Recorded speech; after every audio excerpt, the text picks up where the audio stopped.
Good day mga kahabi.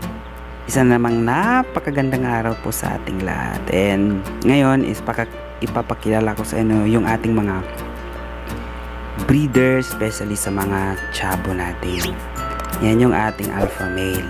And good thing mga kahabi is meron naman tayong nadagdag na isang breeder na purely short leg po. Actually anak niya yan. And yan yung ibabalik natin sa ama para magkaroon na tayo ng mas maraming mga short leg. So far kasi ngayon mga kahabi, lahat po ng mga natira sa atin, although yan naman talaga yung ating always na palabas sa mga chabo is yung mga long leg, yun po yung mga natira ngayon. Actually yung mga natira nating mga palahi is puro kak na po, puro long leg lahat. Yung mga palahi natin mula kay Totski, although may nadagdag na female na new para gawin nating breeder. So far ngayon hindi ko pa naman sila ginagamit as breeder kasi nga hindi pa naman siguro breeding season, kaya pinagpapahinga ko muna, pinapataba. Kaya ayun, alam naman din ng mga alagang manok kung kailan yung breeding season, kasi napapansin ko lang based on my experience, kung ready nang mag-breed yung mga hen is nagpapataba talaga sila, kumakain ng marami. Papansin ko lang bigla na lang bilog yung katawan, tumataba. Hindi naman to the point na mataba talaga, yung sakto lang.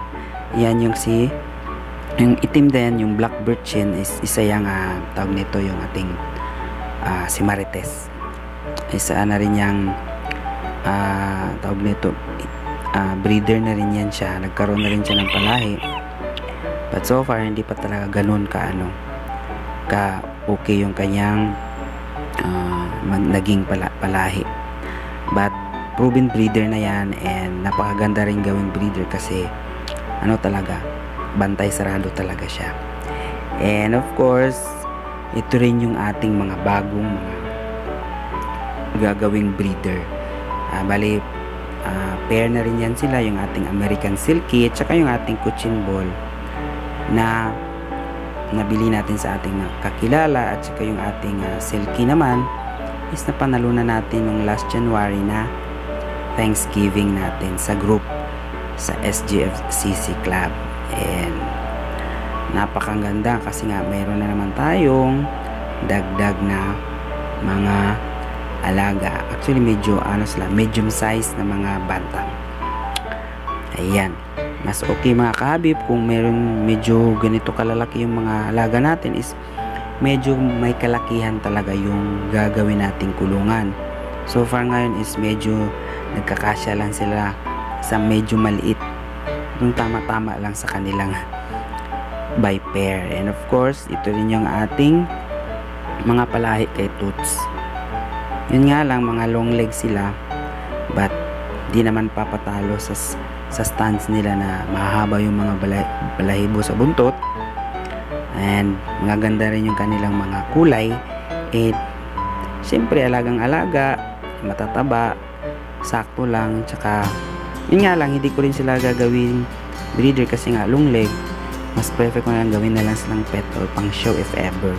Hindi naman pang show na para manalo, kasi nga fault na yan kung baga disqualified na kasi long leg kung sa chabo na competition. Ayan, masaya lang ako kasi nga ayan, maganda yung mga kinalabasan nila, although mga long leg sila, pero wala namang problema sa akin yun mga kami. And ito namang dalawang to is mag-ama yan. Actually dati marami yan silang mga palahi, kaso ngayon dalawa na lang sila natira, napamigay na natin sa mga kilala. Napansin ko rin dan habang tumatanda siya, siyempre matanda, pioneering po siya simula nung nag-start akong mag-alaga ng mga fancy. Habang tumatanda is umiiksi din yung mga balahibo niya sa buntot, nawawala yung mga balahibo niya sa paa. Dati kasi napakakapal at mahaba, ngayon is wala na. And ito naman si Bugtong, yung ating talisain na palahi rin natin.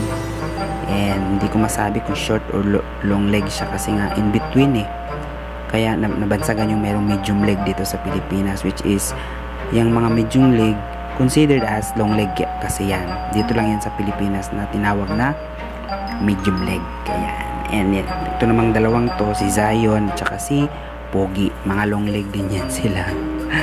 Kumbaga is decoration na lang sila din sa coop. Kumbaga pampaalis ng stress sa mga araw-araw nating trabaho na nakaka-haggard. Kaya yun.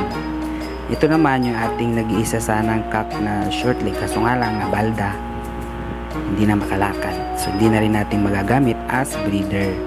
Meron din tayong nadagdag na ayan, dalawang maliliit na yan, yung naburaot natin na cochin ball, and saka yung palahi rin ni Toots na yung isang maliit na ano na yan, pulit, o diba?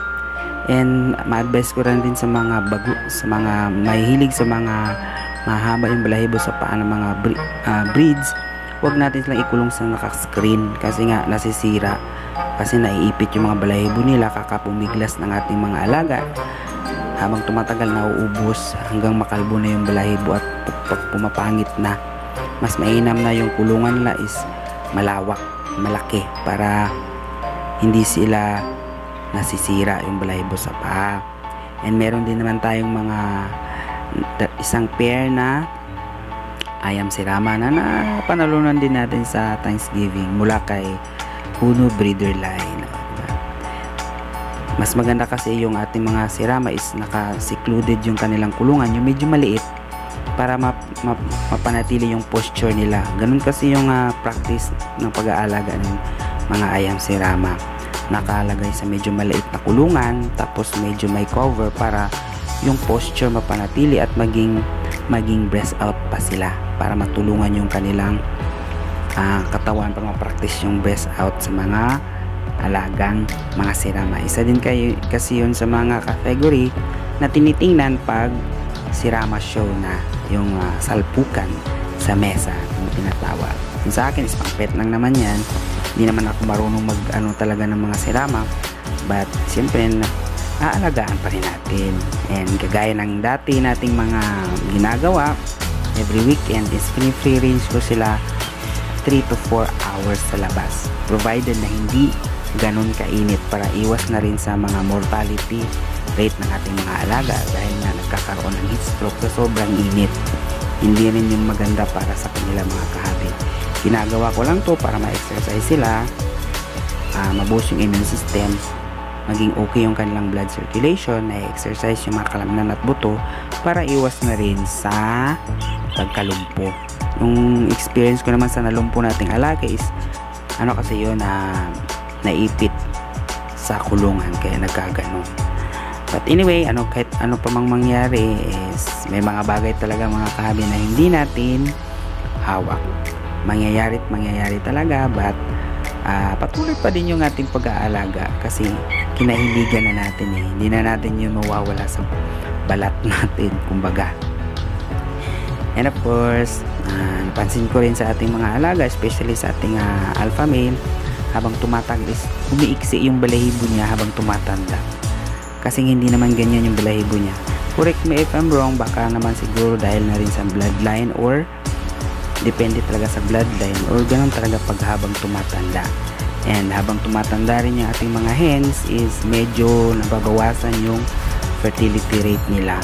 Although marami mga itlog, nasasampahan naman regularly, pero katulad ng nangingitlog ng 8, fertile yung 5, pag napisa na 3 na lang, yung ganon. And gaya ng sinabi ko kanina mga kahabi, dapat ang kulungan din ng ganitong mga breed is malalaki para iwas sira ng mga balahibo sa paa. Kaya maraming salamat mga kahabi, hanggang sa muli.